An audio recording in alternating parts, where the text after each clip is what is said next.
ইন্ট্রোটা দেখে তোমরা নিশ্চয়ই বুঝতে পেরে গিয়েছো যে আমি কোথায় গিয়েছিলাম।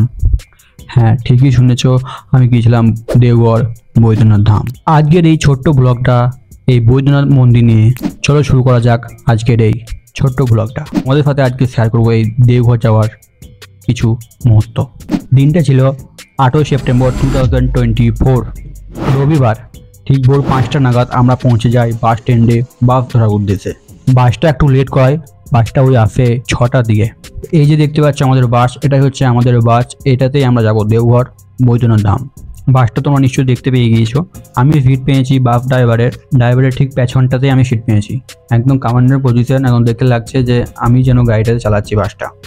বাই দ্য ওয়ে, আমাদের বাস এখান থেকে রওনা দিয়েছে ঠিক ওই 6:10 বা 6:20 এরকম টাইমে এখান থেকে রওনা দেওয়া হয়েছে দেওঘরের দিকে। দেখি কতক্ষণ যেতে সময় লাগে দেওঘর, তোমাদের সাথে সেটা শেয়ার করছি, কত ঘন্টা লাগে আমাদের এই জার্নিটা করতে।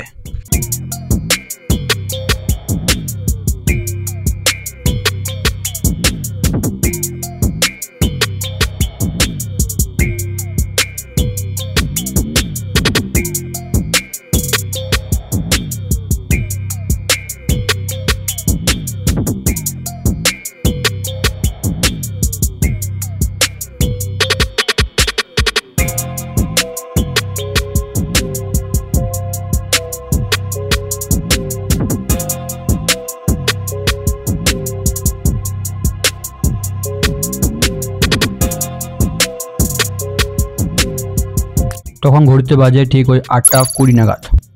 আমাদের বাসটি দাঁড়ায় ঠিক এরকম একটা লোকেশনে। আর এই জায়গাটাও বেশ সুন্দর একটা জায়গা, মনোরম একটা জায়গা। রাস্তার দুধারে খাবারের দোকান ছিল, তাই সকালের নাস্তাটা, সকালের ব্রেকফাস্টটা এখানে কিন্তু করে নিলাম। এখনও কিন্তু আমাদের অনেক রাস্তা বাকি। কিছুক্ষণ থাকার পর আমরা আবার পুনরায় রওনা দিলাম গন্তব্যের দিকে। এখনও 2 ঘন্টা রাস্তা বাকি, কিন্তু জানালার দিকে মনোরম দৃশ্য উপভোগ করতে করতে কখন যে পৌঁছে গেলাম দেওঘর বুঝতেই পারলাম না। এখন বাজে ঘড়িতে ঠিক 10:30 নাগাদ। তো আমাদের বাস কিন্তু পৌঁছে যায় দেওঘরে। আর এই এত বড় বাস নিয়ে একটা পার্কিংয়ের একটা সমস্যা সব সময় থাকে, ঠিক আছে? তো বাসটা পার্কিং হোক, চলো এবারে আমরা এগোই হোটেলের দিকে। আর এই হচ্ছে আমাদের হোটেল, কিন্তু হোটেলের চারিদিকে তাকিয়ে দেখলাম কোথাও কিন্তু হোটেলের নাম মেনশন করা নেই, সেহেতু এই হোটেলটার নাম আমি কিন্তু তোমাদেরকে শেয়ার করতে পারলাম না। হোটেলটার ভেতরে যাওয়া যাক। হোটেলটার ভেতরটা বেশি সুন্দর আছে, দেখতে ভালোই লাগছে দেখতে। আর আমাদের মোট রুম পেয়েছি 5টা, ঠিক আছে? 5টা রুম আমাদের জন্য নেওয়া হয়েছে। আমাদের বাসে যতজন রয়েছে যতজন, তাদের জন্য রুমগুলো বলতে গেলে ভালোই আছে, কিন্তু পানের পিকটা একটুকু বেশি আছে, ছাড়া সব কিন্তু ওকে। বাই দ্য ওয়ে, এবারে আমরা স্নান টান করে নেবো। এখানে বাথরুম আছে, তো বাথরুমে আমরা স্নান টান করে নেবো। স্নান টান করার পর আমরা বেরিয়ে পড়বো বৈদ্যনাথ মন্দিরের দিকে, কারণ পুজো দিতে হবে। সেজন্য রাত্রি যদি না যায় তাহলে কিন্তু আসতে কিন্তু আমাদের অনেকটা লেট হয়ে যায়, অনেকটা দূর যেতে হবে পায়ে হেঁটে। তো চলো, ভরপুর রোদ্রের মধ্যে আমরা পায়ে হেঁটে যাচ্ছি বৈদ্যনাথ মন্দিরের দিকে। মন্দিরটা অনেকটা দূর রয়েছে, তো যেতে যেতে তোমাদের কিছু ভিডিও স্যাম্পল তোমাদেরকে দেখাবো, সেটা তুমি দেখবে, এনজয় করবে। আজকের দিনে যে দিনটাতে আমি ভিডিওটা এডিট করছি, আজকে হচ্ছে বিশ্বকর্মা পুজো। মন্দির যেতে যেতে তোমাদের এই বৈদ্যনাথ মন্দিরের সম্পর্কে কিছু কথা বলি তোমাদের সাথে। আর মন্দির যাওয়ার পথে অসংখ্য দোকান পেয়ে যাবে কেনাকাটার জন্য, তোমরা এখানে কিনতে পারো।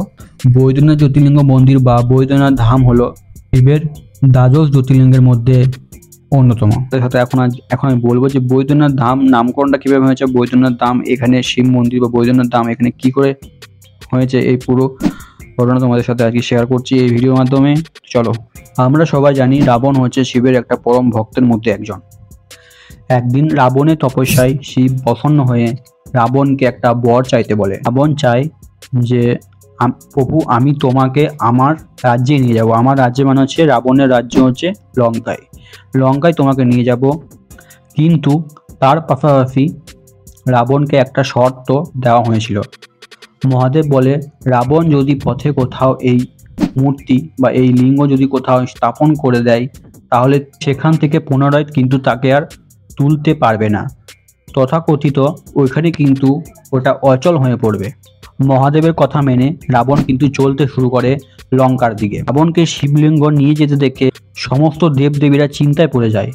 তখন কি করে তারা সবাই বিষ্ণুর কাছে যায়। বিষ্ণু এক লীলা রচনা করেন, বরুণ দেবকে বলে বনের পেটে যেতে। এরপর দেওঘরের কাছে রাবণের প্রচণ্ড কুসংখ্যা পায়। সেখানে গোয়ালার বেশ ধারণ করে বিষ্ণু আসে তার কাছে, আর সেই গোয়ালাকে শিবলিঙ্গ ধরিয়ে দিয়ে সে লঘু সংখ্যা করতে যায় কিছুক্ষণের জন্য। এই সুযোগে গোয়ালা মানে বিষ্ণু সেই শিবলিঙ্গটি ওই বৈদ্যনাথ ধামে ওইখানে দেওঘরে ওই শিবলিঙ্গটাকে স্থাপিত করে দেয় মাটিতে। আর এই শিবলিঙ্গ যখন রাবণ তার কাছে আসে তখন ওই শিবলিঙ্গটা তুলতে পারে না।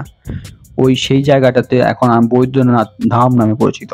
এই জায়গাটা আবার রাবণেশ্বর ধাম নামেও পরিচিত। এই যে পাশে পুকুরটা দেখতে পাচ্ছ, এটার নাম হলো শিবগঙ্গা। এখানে শিবের ভক্তরা স্নান করে পবিত্র হয়ে জল নিয়ে বৈদ্যনাথ ধামে গিয়ে বাবার মাথায় জল ঢালে। এখানে জল ঢালার সব সামগ্রী তোমরা এখানে পেয়ে যাবে। এটা দিনে প্রায় সব সময় খোলা থাকে। শ্রাবণ মাসে এখানে ভক্তদের ভিড় খুব প্রচুর পরিমাণে হয়। মন্দির যাওয়ার পথে এখানে প্যারার দোকানগুলো রয়েছে, অনেক প্যারার দোকান রয়েছে এখানে। তোমরা এখানে বার্গেনিং করে প্যারার দোকানে প্যারা নিতে পারো তোমরা বাড়ির জন্য।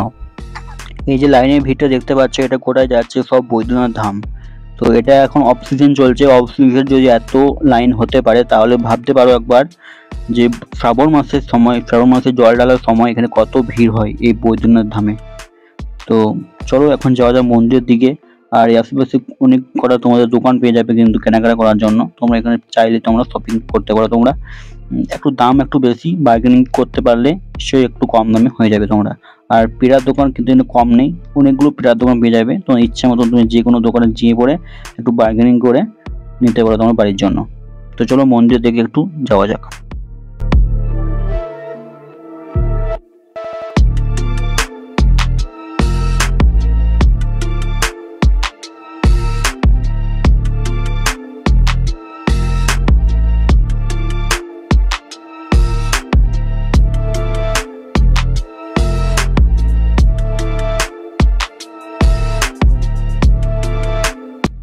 তো ফাইনালি এখন আমরা পৌঁছে গেছি বৈদ্যনাথ ধাম মন্দিরে। তো এখন মন্দির চত্বরে আমরা এখন দাঁড়িয়ে আছি। এখন আমি দেখতে পাচ্ছি আমার কাছে কিন্তু মন্দিরটা রয়েছে, আমাদের ইটে ধ্বজা টাঙানো রয়েছে। তো এই হচ্ছে আমাদের সেই মন্দির বৈদ্যনাথ ধাম, যে দ্বাদশ জ্যোতির্লিঙ্গের মধ্যে সবচেয়ে অন্যতম একটা জ্যোতির্লিঙ্গ সেই বৈদ্যনাথ ধাম। তো পৌঁছে গেছি এখন আমি সেই মন্দিরের ভেতরে। বৈদ্যনাথ জ্যোতির্লিঙ্গ মন্দির বা বৈদ্যনাথ ধাম হলো শিবের দ্বাদশ জ্যোতির্লিঙ্গের মধ্যে অন্যতম। এই একটা মন্দির হচ্ছে বৈদ্যনাথ ধাম দেওঘর। এই মন্দিরটি ভারতের ঝাড়খণ্ড রাজ্যের দেওঘরে অবস্থিত। এই মন্দিরটা বৈদ্যনাথ মন্দির চত্বরে। এই বৈদ্যনাথ মন্দির ছাড়াও আরও 21টি মন্দির রয়েছে এই বৈদ্যনাথ ধামে। এই যে স্ক্রিনে একটা ছবি দেখতে পাচ্ছ, এটা হচ্ছে 1782 খ্রিস্টাব্দে উইলিয়াম হোজেসের আঁকা একটা তৈলচিত্র বৈদ্যনাথ ধাম মন্দিরের।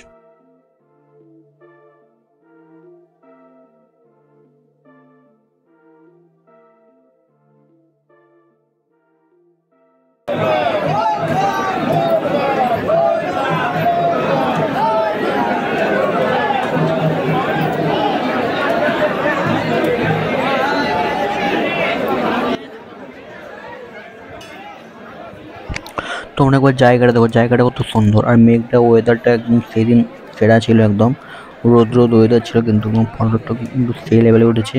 আর এই বৈদ্যনাথ মন্দিরে কিছু ফটো আমরা তুলেছি, তোমরা নিশ্চয়ই তোমার ফটোগুলো স্যাম্পলগুলো দেখতে থাকো, তোমরা স্ক্রিন দিয়ে দেবো আমি।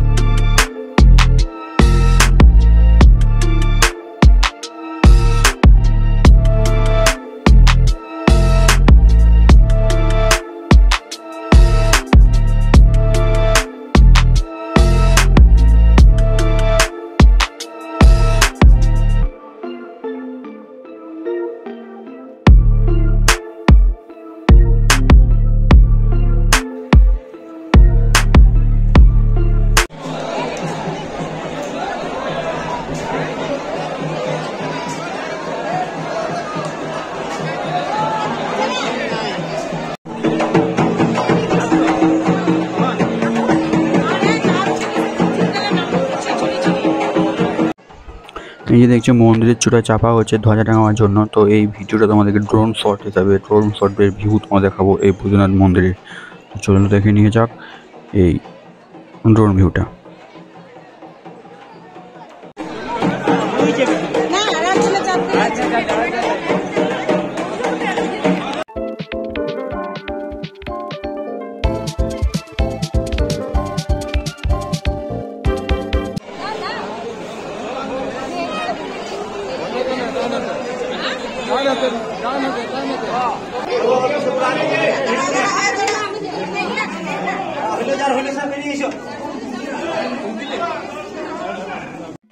আমাদের পুজো দেওয়া আরে সব কমপ্লিট, এখন আমাদের চলছে ফটোশ্যুট, ঠিক আছে। তো এখানে জনা করে 30 টাকা করে নিচ্ছে, আর 30 টাকা করে নেওয়ার পর সঙ্গে সঙ্গে কিন্তু ওই ফটোগুলো বার করে দিচ্ছে। তোমরা চাইলে এখানে ফটো তোলাতে পারো। তো আমরা তুলেছিলাম কতগুলো ফটো, তো তোমাদেরকে দেখিয়ে দেবো। আমি জাস্ট একটাই ফটো তুলেছিলাম আমি। আর এইখানে একটা রয়েছে, পাশ দিকে দিয়ে পরে আমাদের সেই ফটোগুলো এখন বার করে দেবে। 30 টাকা আছে, 50 টাকা আছে, তো আমরা 30 টাকা নিয়েছিলাম। 50 টাকাটা একটু বড় হবে, আমাদের ফটোটা একটু ছোটো ফটো। এই মেশিনটাতে এটাতেই আমাদের ফটোগুলো বার করে দিয়েছিল এই কাকুটা।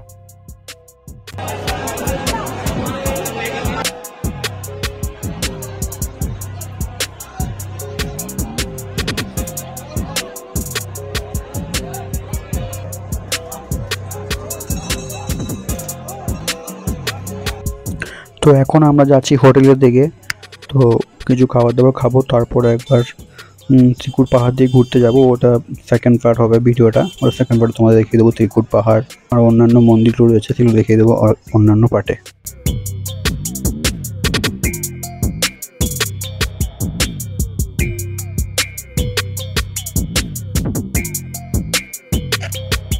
আজকের ভিডিওটা এই পর্যন্তই, পরে আসছে একটা নিউ ভিডিও নিয়ে। এর সেকেন্ড পার্ট আসছে ত্রিকুট পাহাড়, নিশ্চয়ই ভিডিও তোমরা দেখবে।